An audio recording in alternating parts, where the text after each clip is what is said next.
Today we have a great question from Daniel Roofer, who asks, what has been the biggest surprise of 2012 for you and your spam team?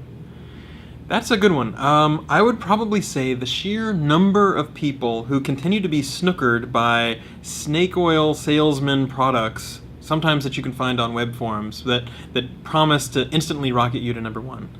I would expect in 2012 that people would be a little bit more skeptical about that, especially after we do a pretty good job of finding various link networks, different ways of spamming Google, all that sort of stuff. If I were to come to you and say, I have a foolproof, money-back, guaranteed, idiot-proof way to make money on Wall Street, you just give me $500 a year or $500 a month or $99, and I will guarantee that you will make money on Wall Street, how would you react to that? You would probably be a little skeptical, right? You'd think, well, there's no such thing as a free lunch.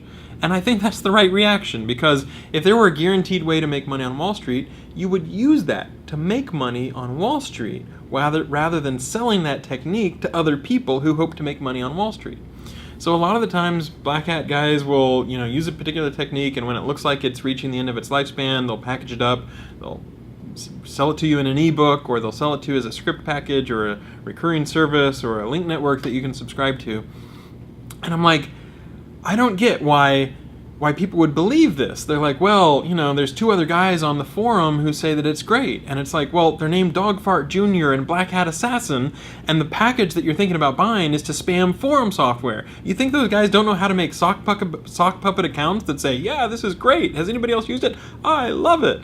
It's like, just be a little skeptical, right? And the craziest parts are the people who are like, well, the last set of domains that I contributed into the kitty, they got burned to the ground, but this time the guy says it's completely undetectable by Google. And he realizes how Google caught him, and this time he's totally changed everything, and there's no way Google can catch him.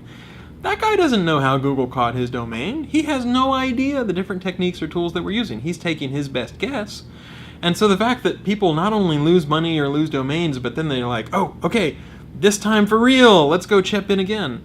At some point, especially if you're on some random web forum or black hat forum or wherever, and somebody's like, I have a foolproof way to make money, just give me your money, that's when you should be a little bit skeptical. So that continues to be a surprise to me. It's at the point where if people just decided, and we've seen this, where a few people on Twitter will say, if you look at the money involved, it's cheaper and easier and more sustainable over time to go white hat than to keep changing the algorithm and trying to put in the money such that you can fly under the radar. And I think if that's not true now, that equation is absolutely going to keep moving in the direction towards things that are more sustainable rather than churn and burn domains and churn and burn techniques.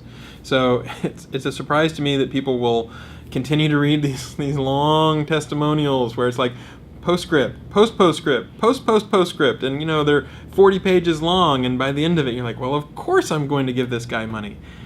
Just think twice whenever you're presented with an offer like that, because sometimes when something looks too good to be true, it is too good to be true.